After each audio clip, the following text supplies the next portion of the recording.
Jugyo chu ni zashi o yonde wa ikemasen yo. Você não pode ler revistas durante a aula. Então, a gente tem Jugyo chu, que significa durante a aula. Ou eu vou até passar um outro entendimento durante a lição. Se você entender que Jugyo, essa palavra aqui, Jugyo, é uma lição em classe, a aula, ok? Então, esse chu, com esse verbo aqui no final, está passando exatamente essa ideia de durante. Então, Jugyo chu, durante a aula. A gente tem zashi, que é revista, e de novo o verbo yomu, que significa ler. Então, esse finalzinho aqui, te wa ikemasen yo, que é essa estrutura, te wa ikemasen, que a gente vai falar sobre ela, mas primeiro eu quero dissecar essa primeira parte da frase para a gente ficar com ela bem entendida. Imaginem que eu tenho essa situação aqui, ó. Jugyo chu ni. Isso aqui, pessoal, a partícula ni está indicando aqui uma relação de tempo. Então, durante a aula é um momento, durante a aula é uma situação, e essa situação está sendo representada como o tempo em que ocorre uma outra coisa. É isso que a partícula ni está mostrando aqui, uma relação de tempo.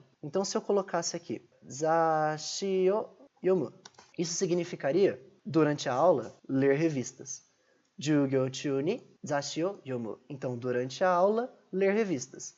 Isso é o que essa estrutura significaria. Só que aqui aparece a forma, eu vou chamar de estrutura, te wa ikemasen, ok? Vou colocar aqui, te wa ikemasen. Isso aqui, ela significa, pessoal, que você não pode fazer alguma coisa. Lembra que eu falei dos verbos na forma T? Os verbos na forma T são muito utilizados para criar estruturas de frases bem trabalhadas, e esse é uma delas. Se a gente pegar aqui um verbo na forma T e colocar verbo na forma T, wa ikemasen, significa que você não pode fazer essa ação. Por exemplo, taberu é o verbo comer. Eu vou passar ele para a forma T, tabete. E aí eu vou colocar a forma te wa ikemasen, tabete wa ikemasen.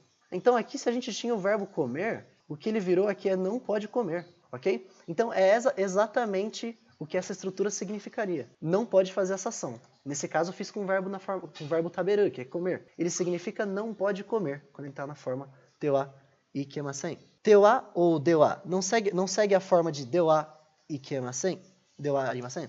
O que acontece? Esse aqui é o verbo yomu, ok? O verbo yomu, na forma T, ele é yonde, ok? Essa é a forma T do verbo yomu. Se a gente passar ele para a forma te wa ikemasen, ficaria yonde wa ikemasen.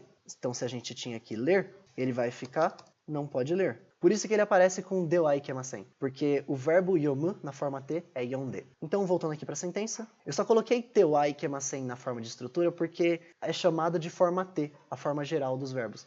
Então, alguns verbos ficam com D, por exemplo, verbos que terminam com gu, como o yogu, verbos que terminam com bu, como o yobu, verbos que terminam com mu, como tatamu, todos eles vão ficar D, igual o verbo yomu, que fica yonde. Então, durante a aula, Jugyo chu ni zashi o yonde wa ikemasen. Não pode ler revistas. E aí a gente tem esse yo, que é uma partícula de fim de frase. Em essência, ela não muda a tradução da nossa frase, ela não muda o sentido que a frase não passa, ela só passa uma essência mais de firmeza da sua afirmação, passando um pouco mais de emoção. A gente até traduz muitas vezes esse yo como um em no português, tipo assim, você não pode ler durante a aula, hein? É exatamente essa chamada de atenção que o yo vai passar. Então, yonde ikemasen yo, você não pode ler, hein? Então esse é o sentido do yo. Não vai mudar a frase, só passa um pouco mais de sentimento, um pouco mais de firmeza na mensagem que você está passando.